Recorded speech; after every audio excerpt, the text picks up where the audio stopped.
What's up, y'all? It's the Manic View, and I am back for my third season. So exciting. So, as I told you guys prior to this, I did 2 promo videos, and thank you guys so much for the support. You guys were so inviting, seeing the many different facets that I have to offer going into my third season and moving forward. So, I'll be having a website coming top of the year. Some just great things, a lot of more philanthropy work, a lot more humanitarian work, more events that I'll be doing just to help the community and just bring us all closer together, more things hip hop and all things black. So I had the pleasure of going to see the Honorable Minister Louis Farrakhan on October the 14th for the 23rd annual Million Man March. And he spoke of so many great things, of course, all things in the black culture. And he spoke of course, the Nation of Islam. So I want to start today. You guys will see me, of course, looking down, jotting down some notes. He spoke of the first teacher of the Nation of Islam, Farrakhan Muhammad, who he was a man that came from the East. Many think that he came from Mecca by way of New Zealand. No one really knows many things about this man. He's a man of many aliases, a man of many identities. There's to say that he disappeared in 1934 here in Black Bottom in Detroit after he had brought the Nation of Islam over to us and had over 50,000 believers here in the black community here in Detroit. Elijah Muhammad being his first student of Islam. From there, of course, you had people like Malcolm X. Louis Farrakhan has been a student of Islam for the last 63 years and a teacher for the last 63 years as well. The thing about Farrakhan Muhammad that troubled me, I was like, who is this guy? Where did he come from? There's only one picture that you can find of him, and he's looking at the Quran. He looked Arab to me. And I guess you may have this thing of, is he Arab, is he black? But many think that there is no East, that the East is actually Africa. And me and my cousin were speaking about that before I even did this. I'm like, damn, that's kind of deep. So just many different things about who this man is, but he had wanted to bring the black community so close together.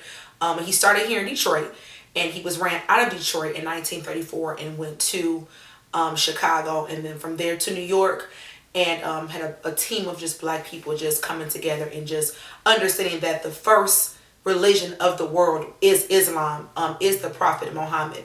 And it's interesting enough, as though I am a Christian, it can be conflicting at times, because the Bible, to me, is a book of parables. I say parables, it's of metaphors. When you think of Cain and Abel, from my understanding, it is a parable of, it is not really two men, it is actually one man that's conflicting within himself. It is, to me, it's just really deep. And as I read the Quran, I read it back in college, maybe 2011 or 12, the Quran really made more sense to me in so many different ways. The greatest thing that the minister Louis Farrakhan spoke about was, we are the children, the seeds of Abraham, and the seeds of Abraham will be strangers in a strange land. And that is a black people being strangers in a strange land, which is where we are now.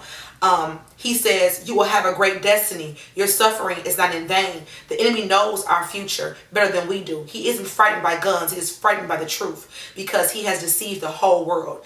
Deceit and falsehood, they are in fear of the truth. Speak the truth even if it costs your life.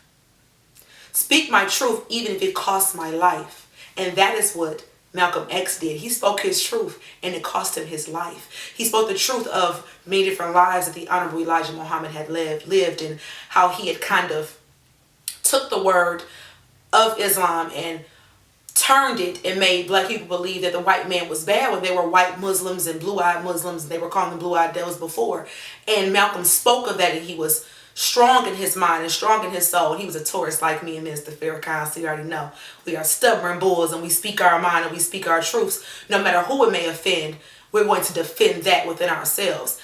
And that was so powerful to me in that moment. He says that Jesus says, you shall know the truth, and the truth shall set you free. The moment you hear it, it will unloosen the chains and that has been placed on your feet, and that plant the seeds in your mind. He spoke about how you will not be free within yourself until you are free of your slave master's name.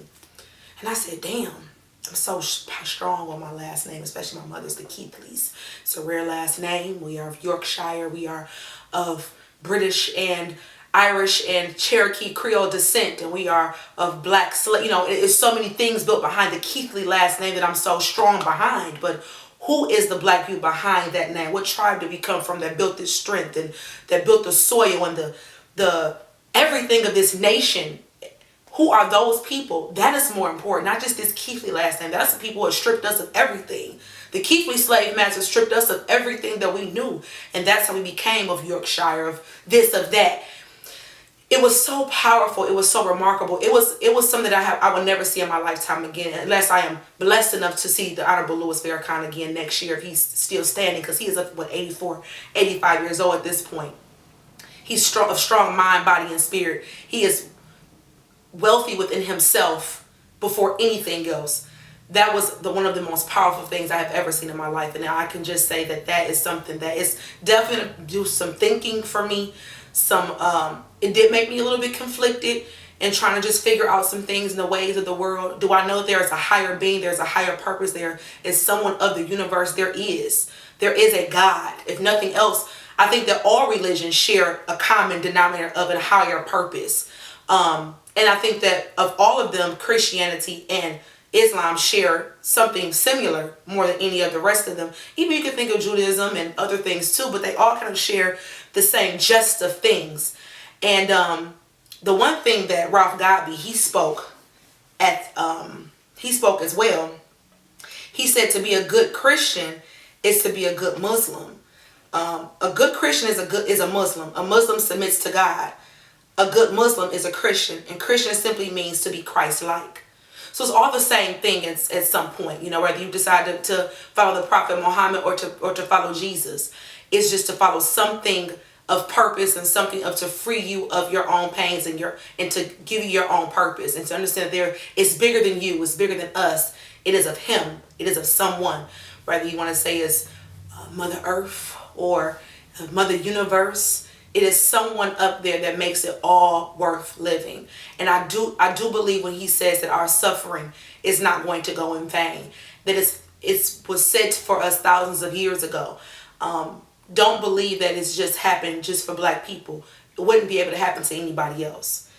They wouldn't be. The battle isn't ours, it is his.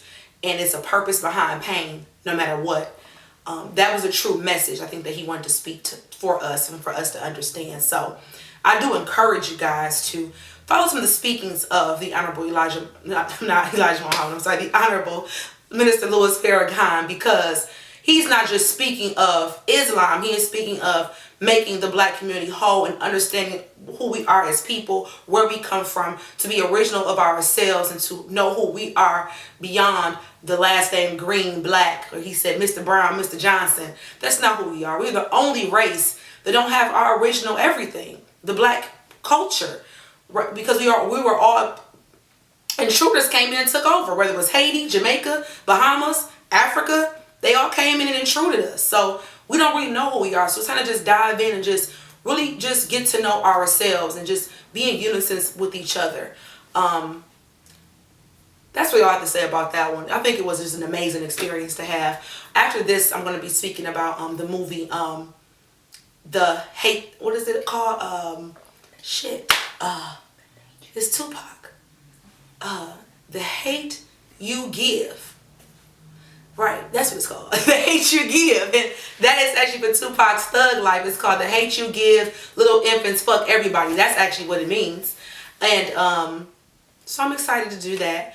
I'm going to actually be talking about just a lot more different great things moving into this season. I'm going to actually be dropping content a lot faster because I got to get this ball rolling. It's time for you guys to see everything that Elmatic has to offer. Top of the year, the Elmatic View website will be up. You'll be seeing more poetry from me, more written commentary from me, more reviews, of course, of albums, movies. I'm going to be interviewing Chris Gotti of Murder, Inc. and Adventure Music again because the first interview was... I'm going to also be trying to do some other great things in the black community, so be on the lookout of that. Thank you guys so much for following me. Please subscribe, share it. Follow me on Instagram, the Elmatic View. I'm constantly posting things to uplift and inspire, everybody, but my community is number one, because we are the world. Love, peace, and hair grease.